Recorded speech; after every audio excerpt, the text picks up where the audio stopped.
in all these different things, your audience is probably thinking, wow, how many times did you fail? Well, these are just some of them. I failed a lot, but each failure was like a lesson. When you think you're failing in a business, when things just aren't working, just learn from it and just know that it's all part of the journey. You know, the journey's always just beginning. So every time something's failing, it's because there's something bigger it's preparing you for. And that's the best advice I can give you on everything. Just happens at exactly the right time for exactly the right reason to teach you exactly what you need to learn right then.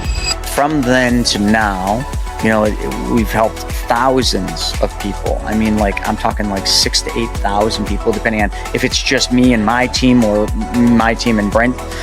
You know, it's like 8,500 people, which is significant. And we've touched hundreds of thousands, if not millions of people's lives through all the webinars. You will succeed to the level of what you put out into the universe, what you put out into, you know, what you feed other people and how you help them. Welcome back to the Hustle and Grind podcast, the show where we dig into why real entrepreneurs trade comfort for conviction.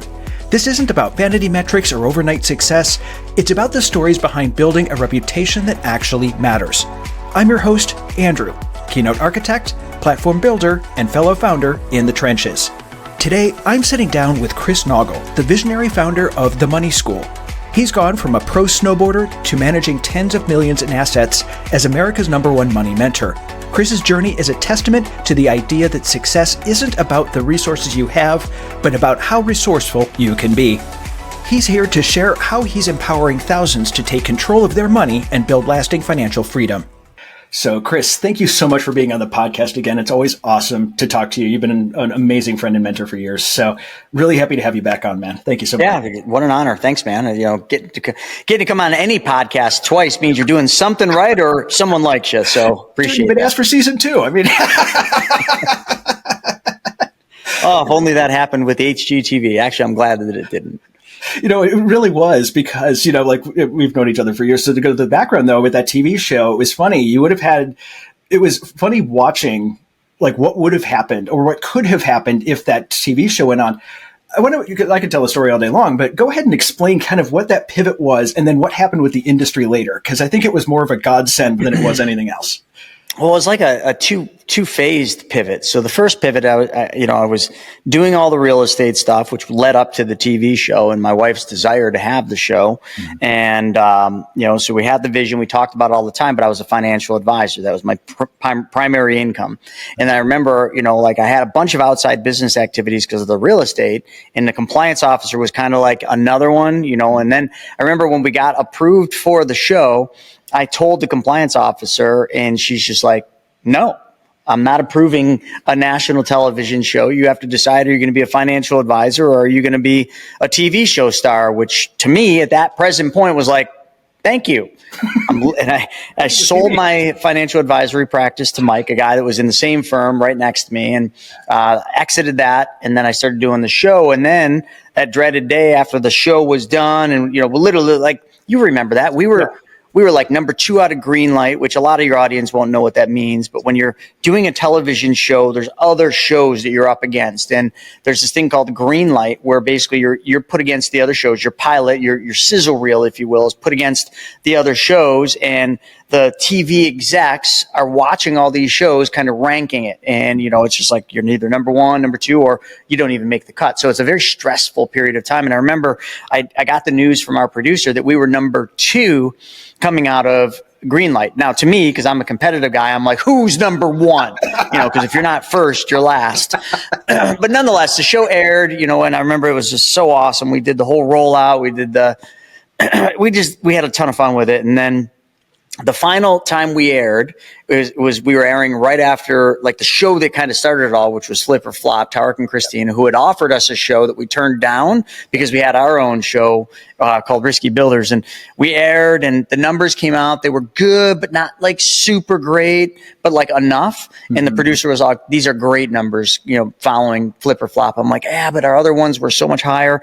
But long story short is, it felt like months went by, and maybe it was months, but then I got that phone call, and it was at one late night, fall, and I was so excited because I was driving a pickup truck back then, and I looked in the little cup holder, and there it was, like, the producer. And I knew this was the call. They're telling us we got the series. We're going to go on. Now, just to give everybody a little context, me being the business guy I am, I had gone out and I had gotten, at that time, Lowe's was going to be our sponsor. We had Horizon Trust was going to like pay us a boatload of money to kind of talk about things. Like, so you build all these sponsors on the back end that are going to kind of support you. And you're going to kind of, then when you get the show, like obviously they're going to just ride your coattails. And so I had all this lined up and I answered the call and it wasn't the tone I needed to hear. So I kind of knew something was wrong. And nonetheless, make it simple for your audience. I mean, they were like, hey, they loved your show, but Discovery just bought HGTV. They changed up everything and they're not airing any new show. So it wasn't like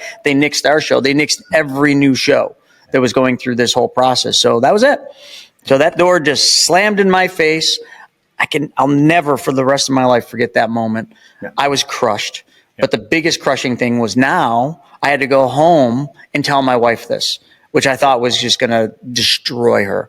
And I told her and she handled it really well. But then my phone rang and it was Greg, that one I was telling you about, who was going to like do this whole thing. And, I didn't know, I answered, but I didn't want to because now I had to tell this guy that like I didn't get the show. And I'm thinking, all right, they're not going to want anything to do with me. And he gets on, he's like super excited. I'm not saying much. And he's just telling me how much he wants this to work and how it's going to be such an amazing thing. And he loves working with us and partnering with us. And I told him, I said, who told you? Mm-hmm. Because I'm thinking like, he's just calling to make me feel good. Yeah. And he says, what told me what? I'm like, somebody had to tell you. Mm-hmm. He's like, told me what? And I'm like, we didn't get the show, man. And I thought that was it. Like, I thought it's kind of like, when you're trying to be popular, but then like, you need that one person to like you and they don't like you and you just think nobody's going to like you all of a sudden. It's all in your mind. Yeah. And anyway, best thing ever is he was so excited that we didn't get the show because he's like, I actually knew the show was going to slow you down. It was going to kind of lock you up and not allow you to kind of go off and do all these amazing things that I know we can do together. So now with the show out of the way, now we can do this and we can do that. And anyway, so what I'm trying to say, folks, is that when one door closes, actually in this case, two doors closed, another one will always open, and the door opened, which led me to kind of do a lot of the things I'm doing today. Yeah. And so there's another part to that too, where we had an education side of it, Flip Out Academy. Yep. And that was supposed to kind of go along with the show to teach people how to flip. And it was 3 or 4 years later, the FTC cracked down on every single real estate, like all of the big people like Fortune Builders and Zurichs and all of these just got crushed by the FTC. And so I think, and for a lot of reasons, and I think that was one of those things where it was also, you were diverted to another path to not have to go through crushing. Yeah, I think you're right, because if you remember, like the other places like Zurichs and that, they were in Fortune Builders, they were all like, they would take like a star, like a TV show personality, and they would hook a brand onto it, and they would kind of just they ride the coattail. That's all it was. And we were going to do the same thing, except for I was the smart guy, and I was the one that I created the education company to bolt onto the TV show. So I wasn't like bolting somebody else's company and allowing them to make all the money. I was going to make all the money on it. And yeah, it was just like a Mike Tyson left hook out of nowhere, so now all of a sudden I got this education company, which I'm not going to lie, like I didn't love it. Yeah. And you know this, but nobody else does. I never loved that company. I just felt like everybody wanted you to do everything for them. And I was trying to teach people, but nobody wanted to learn. They just wanted like the easy button. They wanted you to do everything. And I hated that company. Yeah. But nonetheless, like when that happened, like you mentioned, all those other companies were going down. The show didn't happen. We weren't doing great with Flip Out, but we weren't doing terrible. It was paying the bills, but barely. Yep. And I think you and I had started that side project, which was let's take money school, or let's take Flip Out, the real estate education, but let's just focus on the money side of real estate, the private lending and all this. And I wrote a book, Private Money Guide, which is still out there and doing well. And we had created this off channel that we started doing this little event called Inner Circle. And Inner Circle was literally like how we were paying the bills, because that was it at this time. Because like, listen, the show didn't happen. I didn't have the financial advisory business. I wasn't getting much from the buyout because I got most of it up front, which I put into Flip Out. And I had this other company, which was an incubator at best. And like we'd bring out like 10 people, like, I don't know, every quarter or so. And that's what paid the bills. And like, that's the company that made it. Money School is the company that made it through all of that. I used to love those inner circles. Somebody posted the other day about being at the very first one going, oh my God, this was the first time we did it. Like one of those memories things from Facebook. And, it's funny that when you pivot, sometimes it's just, let's go for whatever direction we need to at that point. But, I think that's what happened with Flip Out and that is I think eventually kind of with 2020 hindsight, I think it was better. Cause like you said, and I saw this in you, Flip Out was good. But you wanted to do some other things too. And I think we learned a lot with Flip Out. Like, in all these different things, your audience is probably thinking, wow, how many times did you fail? Well, these are just some of them. I failed a lot, but each failure was like a lesson.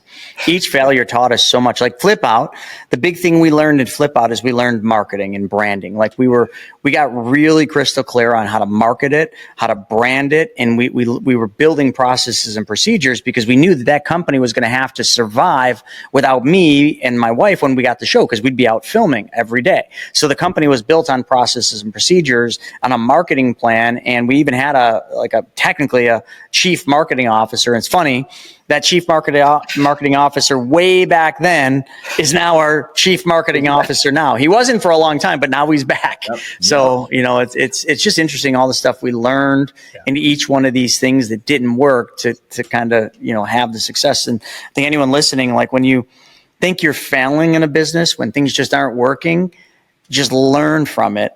And just know that it's all part of the journey. The journey is always just beginning. So every time something's failing, it's because there's something bigger it's preparing you for. And that's the best advice I can give you on failing. Just, they say fail forward. There's nothing fun about failing. There's nothing fun about it at all, but just, you're right, fail forward and just learn just take one or two things out of each failure and never give up. I can remember one time I was really frustrated about something and I had just really screwed something up and it wasn't going well. And I turned to you one day and said, wow, I'm really screwing this up. I must be doing well. Because you taught, early on, you taught me the one of the few phrases that always sticks in my head. And that mistake is another word for learn.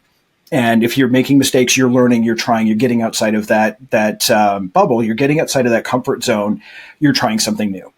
And so that really stuck with me. But I can remember that one day going, wow, I'm really screwing this up. I must be doing well. Must be doing it right. There's something to that, man. There's something to that. I think there is. So you have Flip Out. We had the money school thing. I want you to tell me about about how you pivoted. Like go through that story about how that happened, because there was during money school, like with Brent, and I'm trying not to give too much of it away. Use my words carefully. It's a really cool story. Kicked you under the table. Yeah, it's a really cool story. So we had this company, Money School, and the whole vision was to take this financial education model, which was really cutting edge at the time. I mean, today there's other companies doing it, but it was super cutting edge. We were at the forefront of private money, at the forefront of how money really works, and all these new concepts that literally back then really weren't mainstream at all. And the goal was to take Money School on the road, kind of how Fortune Builders did with real estate education. We were going to go on the road and we'd do these previews. And we were doing this. We built a whole sales team. We were traveling out city by city, doing these previews. The previews would sell into, I don't know, whatever it was, $1,000 2-day intensive training. And I would teach the infinite banking concept. And then Steven would teach the real estate money side of things. And then from there, people would either start a policy and begin their private banking journey, or they would basically do work with our other side, which I can't remember, it was like some type of a coaching thing that we had. We were still under that coaching model, which today we do no coaching. So it was really interesting, because how this whole thing happened is I had this vision for this company. And then there was the infinite banking side, which I had said I was doing the infinite banking thing, but really that was all this guy, Brent. We would bring Brent out to our facility in Buffalo and he would speak and we'd fill the room. Remember that? We'd literally have standing room only. 150 people. Dude, it was packed and it would get so warm in there because like you couldn't pump enough AC. So we'd open the doors into the mall. It was crazy. But, he'd be up giving the presentation presentation, and he would just do his same presentation every time, but people loved it. And because I had seen him do this so many times, I'd be in the back literally, oh, this is the part where he's going to say this, and this is the part where he's going to do that, and this is this. I'm literally like in the back reciting his speech before he's doing it to whoever would listen to me. Like, it was usually like Joe Kovacevic, you, Larissa, my wife, and people would raise their hand and ask questions, and I'd be in the back answering. I almost sometimes felt bad because and my wife would be like, let Brent answer it. It's his show. And I'm like, damn, but I know the answer. And anyway, long story short, there was one day Brent came out to do this speech, and he was exhausted. Like, visibly, physically, you could just see he'd been on the road. He was just toast. And my wife noticed this more than me, because men just don't pick up on these kind of things. My wife definitely did. And she said, hey, Chris, you look at how tired he looks. Oh, he'll be fine. Normal guys like, pat him on the ass, get him up there, let him do his thing. Like, cause, whatever. But my wife was like, no, literally, like, at dinner tonight. Cause every time when Brent would come out, we'd go to dinner. And she said, at dinner, I want you to ask him if you can help him. You could do this speech. You could go on the road. You're already doing it with Money School. Like, you could go out and do this presentation, for audiences, and then you could divide and conquer. And I'm like, oh, yeah. Dinner comes, almost done with a pizza, because we always got pizza. He loved pizza. And I hadn't brought it up. My wife was super quiet. It was a weird conversation. It was kind of just a weird dinner, because like, you knew my wife was waiting for me to drop this question or this thing, and I didn't do it. And then finally, I think she had just had enough. She swiftly kicks me, like one of those like ninja side kicks, right to the shin. It freaking hurt. She had high heels on, and Brent saw it, and he's like, oh, is everything okay? And she looks at me and she says, no, Chris has something to tell you. So anyway, I just blurted it out. I'm like, hey, Brent, hey, if you need help, I'll go out and speak. And he just jumped at it. He's just like, absolutely, I do need help. This is perfect timing. And I'm like, oh, shit. That's what I was thinking. I'm like, great. Yeah. I'll do this. So we set a time to go out and I'll wrap with this, but we'll set a time to go out to Brent's house. And I was going to talk to Brent and his wife about like how this whole thing could work. Mm-hmm. And I think you and I had put together like a whole presentation, because although my wife's goal was just go out and serve Brent, my entrepreneur brain was like, I'll go out and serve Brent, but at the same time, I'll build this Money School thing, and I'll hook that along with the infinite banking thing, and we'll do this whole thingamajigger. Yep. But my wife said, so show me what you're bringing out to show Brent. So I pull it out. I'm so proud of what you and I created. And I'm walking her through this whole thing, and she got so pissed off at me. She's like, you are not bringing this. You're not even bringing this up to him. This is not what you're going out there for. This is not what he's bringing you out there for. He's bringing you out there to talk about the money multiplier, the infinite banking concept. And doing that, I'm like, yeah, but, and she said, no buts, no. So anyway, like a good husband, I didn't. And that was the right decision. So it opened the door for the student, because I was definitely the student back then, to become the teacher. It was 7 years ago, 8 years ago? 7 or 8 years, yeah. Because losing track of it. I know, right? Thinking about it, it can't be that long ago. But it's one of those things. I love this story because it shows how, one of the main things that entrepreneurs have to do is pivot. When shit goes wrong, you figure out what you're going to do, and you figure out what that next move is, and you just do. And I think, so I always love those stories about like how that progression happens, because everyone's pivot's going to be different. And, hearing each person's, sometimes somebody will get something from it and be able to take it or have their aha moment, or, their wife will listen to this podcast, painfully kick them under the table and say, you need to go do this.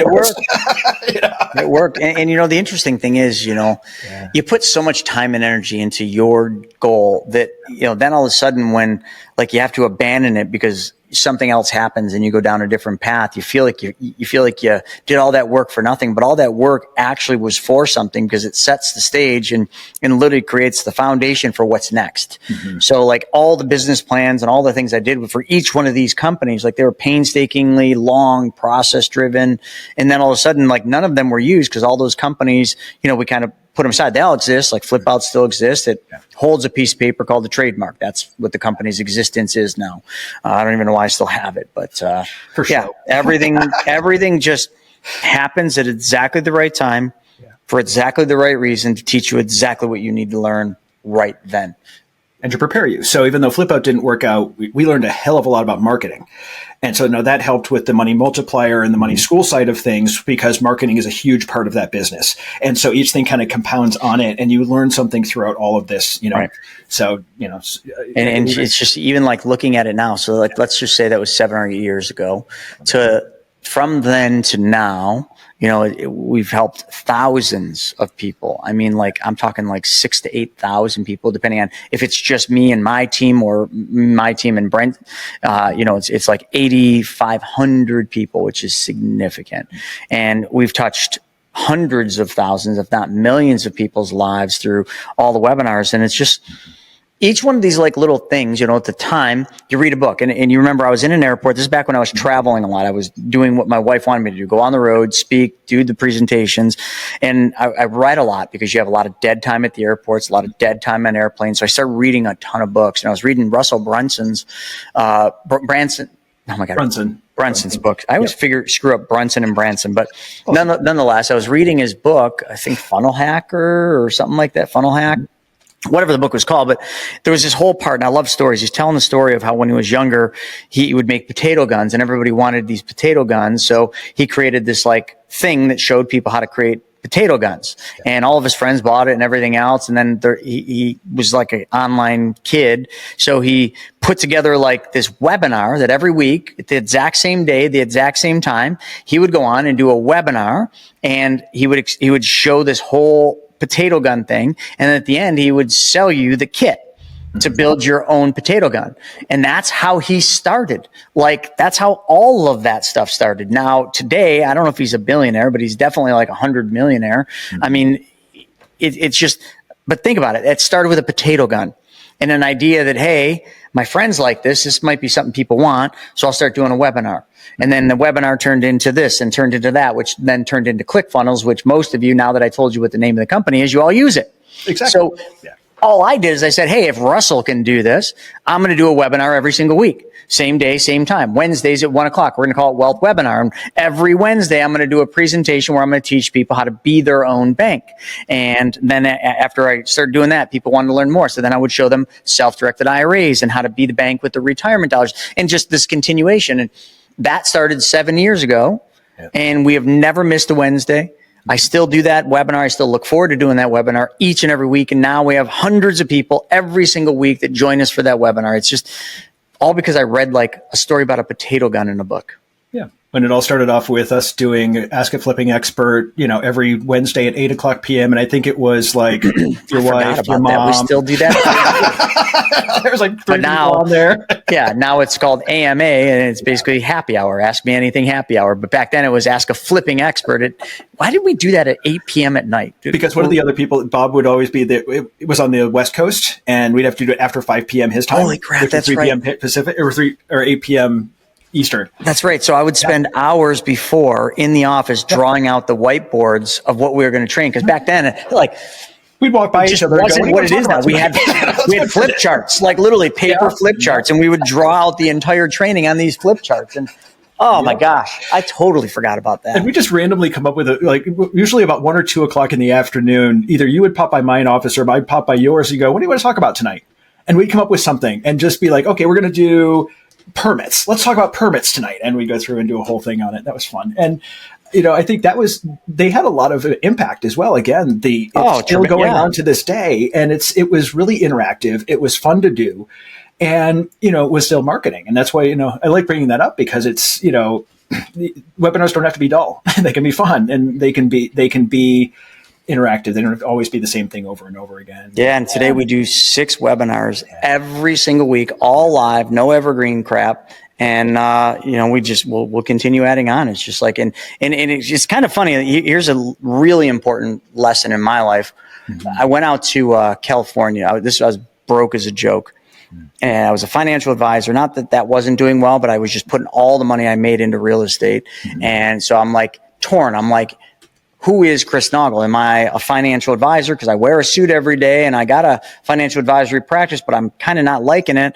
Or is Chris Naugle this real estate guy flipping houses and doing all this real estate? So I had this like identity crisis going on. So my wife, said, you got to go out to this event Greg Reed was putting on. It was at his house. To me, it was very expensive. Today we're like, this is a joke, but it was $5,000. I didn't have $5,000. I had to put it on a credit card, and I didn't want that on my credit card. And I remember everybody else was staying in this really, really nice hotel close to his house, and I couldn't afford it. So my wife found me this shithole, like off the route. What is that? The PCH. Right off. It was literally garbage. Carlsbad. Yeah. And I stayed there, and I took a taxi to Greg's every day. But I remember like day 2 of that event, I found Greg and I got some time with him. I just said to him, I didn't know what, I was so torn because like there's me at this event with like the founder of Pictionary and the founder of Uggs Boots and, the guy who created Make-A-Wish. I mean, like just greats. Yeah. Like I'm just like this little tiny little nothing and all these amazing people who have accomplished so much, which there's more to that story than what I'm saying. But I just said to Greg, I said, so Greg, what's the best advice you can give me? Puts his hand on my shoulder, leans into me, and he says, I'm going to give you the best advice I could give anyone. And I'm like, yes, this is what I paid $5,000 for. And real softly, and I have a photo of this, he says to me, give your best stuff away for free. All I could think about is, you son of a bitch. I just paid you. And he's like got this big smile. Like you've seen the photo. Like after that, I'm like sitting there. I'm like, I didn't have a smile. It looked like I kind of was just like bamboozled. Like this is a Ponzi. And I just like walked myself right into here. And it wasn't, but you're doing that smile that like you're smiling, but so you can tell you're not. But like that was the best advice you could ever give me. So today, like my YouTube videos, I got 1,300 and some videos on there, almost 100, we're on our way to 100,000 subs and all these webinars and everything I do, like we just give it all away for free. But it plays into something that I didn't understand then that I understand now. And that is a universal law that you will succeed to the level of what you put out into the universe, what you put out into, what you feed other people and how you help them. So like the more you do for others, I had this guy yesterday on one of our webinars, he's a kid and he was just down the dumps. Like everything was negative that he would put in the comments. And I never do this, but I said, give me your number and I'm going to call you. And he did. And I called him up. And literally it was about the most negative person I've ever heard. And I said, listen, you've got to do something to change this negativity. And it's only going to start when you start doing something for someone else. Who's the closest person? He's like, well, I'm staying with my mom now. And I'm like, okay, your mom, what does your mom need? She doesn't need anything. She's a millionaire. She's got all the money, like doesn't need anything. I'm like, that's wrong. I said, I'm a millionaire and I need lots of things and things that would save me time. I said, time is the most valuable resource. So what could you do that would help her? Take pressure off of her, take work off of her. And he couldn't think of it. And he literally says to me, he says, well, I'm just going to put my mom on. You can ask her. Cause he was getting frustrated because I don't know what he wanted me to do is tell him like, hey, you got $300 in your bank, put it in this and you'll become a millionaire. I'm like, go waste the $300. Like it's doing you nothing. There's no difference between 0 and 300 in your bank account, but you're so focused on $300 and the fact that you lost your job. So I get his mom on and I tell her what's going on and she's like confused as hell. But I said, listen, I'm just trying to get him to do something for someone else instead of himself. He's so caught up in his own little boo-hoo moment of like me. And I'm trying to get him to think it's about what you can do to solve other people's problems. So you're the closest person. I said, tonight, can you both go through and figure out what would help you, what things he could do that you aren't going to thank him for, that you're not going to pay him for, that you're not going to ask him to do, that he does just because he wants to give. And it's interesting. Just today, he sent me a beautiful text message. I sent him some Earl Nightingale stuff to read and listen to, and it's just a very positive message. So like, that's it. The secret is giving. And nobody will understand that until they actually do it. But whatever you put out, I don't care if it's hugs, making people smile. Andrew does this podcast 100 and how many times did you say? 100. You're episode 139. 139. And have you ever been paid? No. There you go. You're just putting it out there. This is my give. Yeah, this is your give. But everything you put out into the universe has to give it back to you in some way, shape, or form. But if you do it for the get back, you're doing it backwards. You just got to do it to give, not with any recollection of anything that will come back, and it just has to. It's like a boomerang. It's the greatest advice I can give anyone, but nobody understands that. Well, and one of the things that I realized, and it took me a long time to get it because I was that person in a very negative mindset, you remember. I mean, but for me, it was, gratitude cannot live in a world. Gratitude and fear can't live in the same place. No. So if you're scared about something or you're having trouble with something, gratitude is the best way to do that. Giving is the best way to show gratitude. And that it changes something in your head. Because what you were talking about with this guy, he was so locked into his head, he couldn't think elsewhere. Like he couldn't get out of it. It's a really hard cycle to break. But that gratitude then kind of takes it, and it's the fastest way to break the cycle. It's like the cheat code to do it, at least for me. It is. It is the ultimate cheat code, and it is the cheat code that everybody will be like, "Oh, that foo-foo shit, that doesn't work." Okay, it works really well. that's why you just said it doesn't work, because you've never done it and you don't understand it. Yeah. I mean, there's just so simple. I mean, in like that, the saying, it's the Sermon on the Mount: ask and you shall receive. Yeah. Seek and you shall find. Knock and the door shall be opened. Mm-hmm. Just let that sink in, everybody listening. That is the secret. Ask and you shall receive. And you're like, Mm-hmm. Have you tried? No. What you've asked for recently? Have you asked anyone? Have you put anything out into the universe? What are you asking for that you're not receiving? And I'd say even beyond that, though, ask in a spirit of service. So you're not just saying, give me $1 million. It's, I need a hand with, how many people can I help with this? I just got smacked with this one recently where it was like, no, how many people can you go out and help? It's not a transaction. It's actually going out and seeing how many people you can help.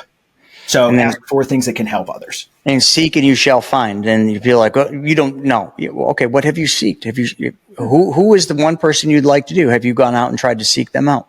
And then when you get them, did you ask them anything? Or were you too nervous to be like starstruck and you didn't say anything? Like, I'll give you an example. I was at the Indy 500. We were backstage with pit passes, and I brought my cousin who has never done really anything like to this extent in his life. So we're back there, and all of a sudden on the corner of my eye over in the Andretti garages, I see this person who I kind of knew who it was, but I couldn't place it. And we went over there, and he's like, "Oh my God, it's him!" And the Matrix. I mean, basically the Matrix. And oh my God, why am I forgetting the name of the new movie? Like where he just goes out and kills everybody. But Keanu Reeves was who I'm talking about. I was trying to avoid his name and just tell you the movie characters, but Keanu Reeves. And he's like, "Oh my God, oh my God, oh my God, I don't know what to do. I'm freaking out. I'm like, go ask him if he'll allow you to get a photo. I can't do that. I'm like, then I'm going to go ask him if he can do a photo. So I said, "Hey, Kiana, can Jordan and you do a photo?" And he's like, "Yeah, sure." He puts his arm around him. I shoot a photo, and I'm like, "Ask and you shall receive." But like, my cousin probably wouldn't have asked because he was too nervous, too starstruck. But like, right there. Yeah. What's the all it took was ask. He says no, and you move on with your day. Yeah. It's the same thing. It's like a friend of ours, did the same thing with the statue of David, got somebody a dinner in front of the statue of David and asked the curator of the museum, why hasn't anyone done this before? And the curator said, because nobody's asked. Nobody's asked. Ask and you shall receive. Seek and you shall find. Knock and the door shall be open. And that's the biggest thing. Like when people are like, "Oh my God, I wish I could do this. I wish I could do that. I wish I met this person." Go knock. Yeah. Pick the phone up, find the number, ask somebody who might have it, start asking, and you'll receive it. It might take a lot of asking, but you'll find it. And I do this all the time. Like I want to be on Graham Stephan's coffee hour, right? So I knew some people who knew some people, so I started asking around. Mm-hmm. Who knows Graham? Who knows Graham? Oh, I know Graham. Hey, I need you to get me an introduction. He's like, "Oh, well, it's got to go through this." I said, "Okay, that's the knock." So then now we're in that process of doing that. And I've got this person who knows them knocking, and the door will open. It's just a matter of time. And you don't have to. But you got to be consistent and persistent about it too. But you also don't have to be some big person. I've gotten introductions to big name people who I'm like, there's no way in hell I'm ever going to be introduced to this person by giving value, because everyone needs something. And so if you give value and you lead with that value first, you'll be surprised how many doors that opens as well.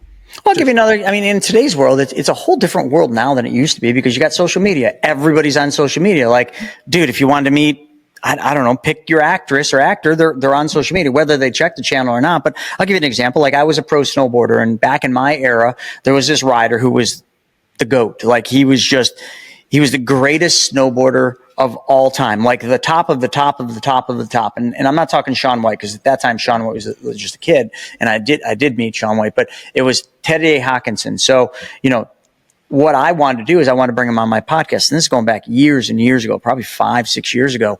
So I was kind of nervous about doing this, because I'm like, he's like my idol, right? He's like that You were dude. so excited for that. So all I did is I sent a direct message. I said, hey, I don't remember even what I said, but I asked him, will you come on the podcast? He ignored it. I did it again. And eventually he responded back and took a while, but we got him on the podcast.